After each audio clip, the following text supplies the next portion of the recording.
Hello friends, स्वागत है आप सभी का हमारे यूट्यूब चैनल सफलता स्टडी में। देखिए फ्रेंड्स, यहाँ पर आपको एसएससी, सीएचएसएल और एनटीपीसी टायर फर्स्ट एग्जाम की तैयारी कराई जा रही है। इस क्लास में प्रीवियस एग्जाम में पूछे गए जीके के 25 क्वेश्चन लिए गए हैं, जो कि काफ़ी मोस्ट एक्सपेक्टेड क्वेश्चन है। ये हमारी क्लास नंबर 29 है। आप इस क्लास को लास्ट तक जरूर देखें, आपको सभी प्रश्न यहाँ पर डिटेल में बताए जाएंगे। और इससे पहले आ चुकी सभी 28 क्लास को एक बार चैनल की प्लेलिस्ट में जाकर जरूर देखें, क्योंकि वहाँ पर भी सभी महत्वपूर्ण प्रश्न लिए गए हैं। आपके आने वाले एग्जाम में इन्हीं प्रश्नों में से प्रश्न पूछे जाएंगे। चलिए प्रश्नों की तरफ चलते हैं। देखिए यहाँ पर सबसे पहला प्रश्न लिया गया है, काफ़ी महत्वपूर्ण प्रश्न है। अलमाटी बांध किस नदी पर बना है? तो ये अलमाटी बांध कृष्णा नदी पर बना है, जो कि भारत के कर्नाटक राज्य में है। तो आप ध्यान रखिए, अलमाटी बांध कर्नाटक राज्य में है और जो कि कृष्णा नदी पर बना है।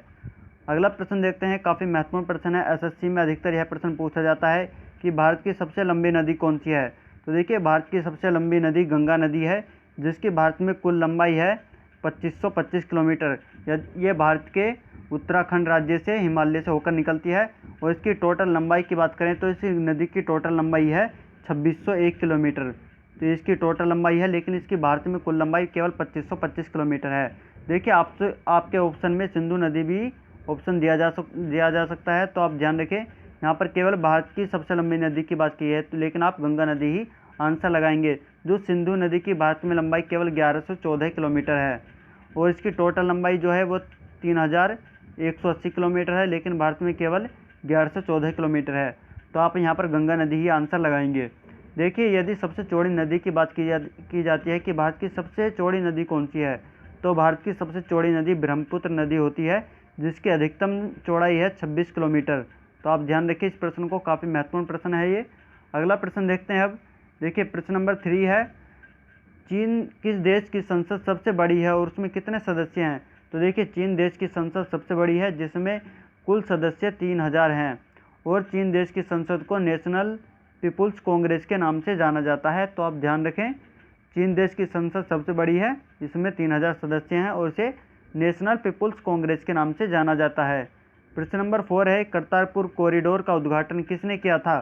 तो देखिए, करतारपुर कॉरिडोर का उद्घाटन ये प्रधानमंत्री नरेंद्र मोदी जी ने किया था। इन्होंने करतारपुर कॉरिडोर का उद्घाटन 12 नवंबर 2019 में किया था। तो आप ध्यान रखें इस प्रश्न को।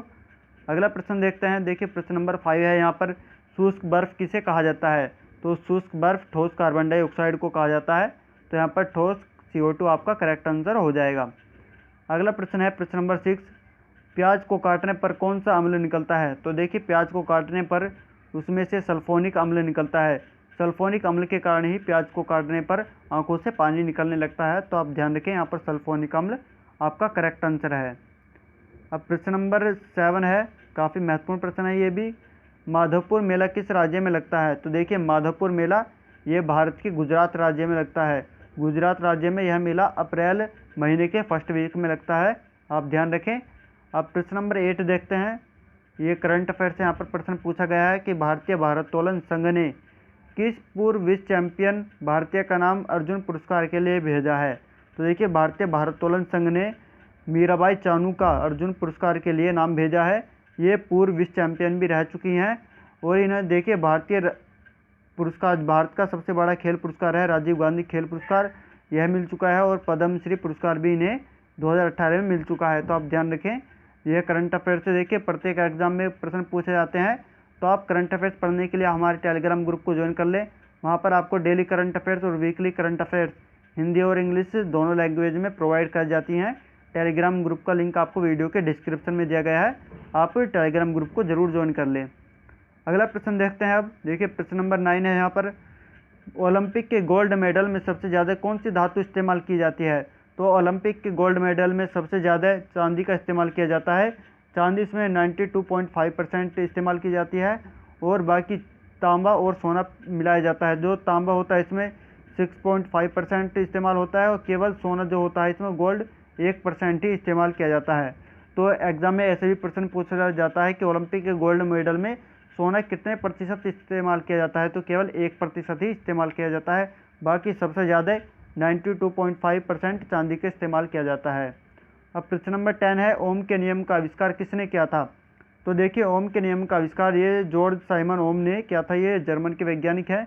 इन्होंने ओम के नियम का आविष्कार 1825-26 ईस्वी में किया था। तो आप ध्यान रखिए इस प्रश्न को।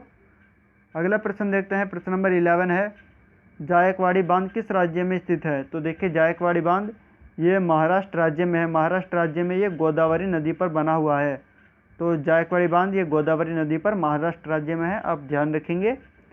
प्रश्न नंबर 12 है, वैश्विक ऊर्जा संरक्षण सूचकांक कौन जारी करता है?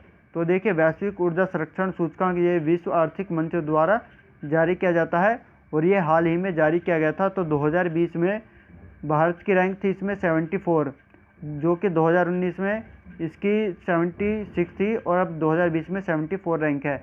और देखिए स्वीडन इसकी फर्स्ट रैंक है, लगातार तीसरी बार इसकी स्वीडन देश की फर्स्ट रैंक रही है वैश्विक ऊर्जा संरक्षण सूचकांक में, तो आप ध्यान रखें। अगला प्रश्न देखते हैं अब, प्रश्न नंबर 13 है, एग्रोनॉमी किसके अध्ययन से संबंधित है? तो देखिए फसलों और मिट्टियों के अध्ययन से संबंधित है एग्रोनॉमी, तो आप ध्यान रखें। अगला प्रश्न नंबर 14 है कि फ्लिपकार्ट के CEO कौन है? देखिए यह प्रश्न अधिकतर एग्जाम में पूछा जाता है, तो आप जरूर ध्यान रखें।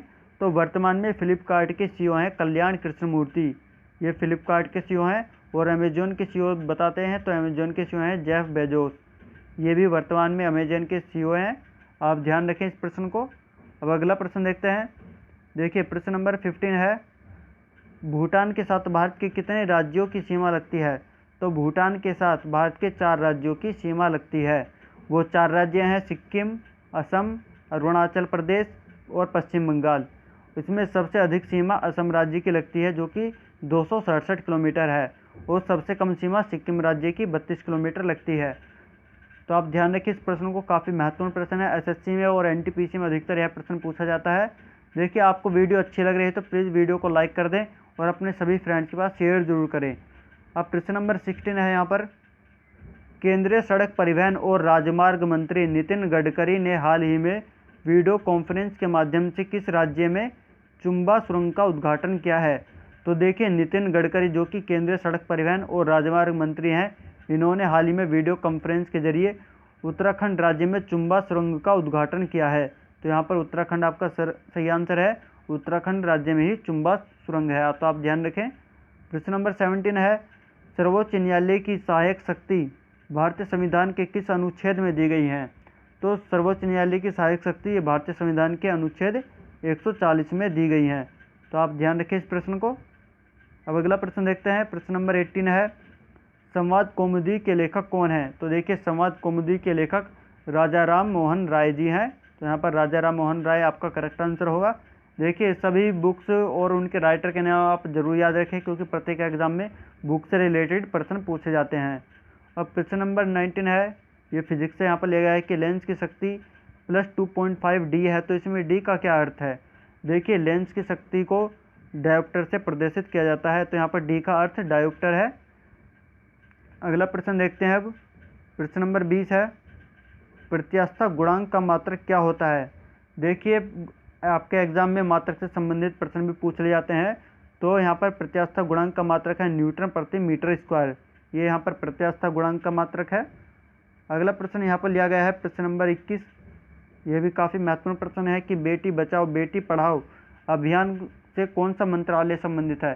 तो देखिए बेटी बचाओ और बेटी पढ़ाओ अभियान से 3 मंत्रालय संबंधित है, वो हैं महिला और बाल विकास मंत्रालय, स्वास्थ्य एवं परिवार कल्याण मंत्रालय और मानव संसाधन विकास मंत्रालय।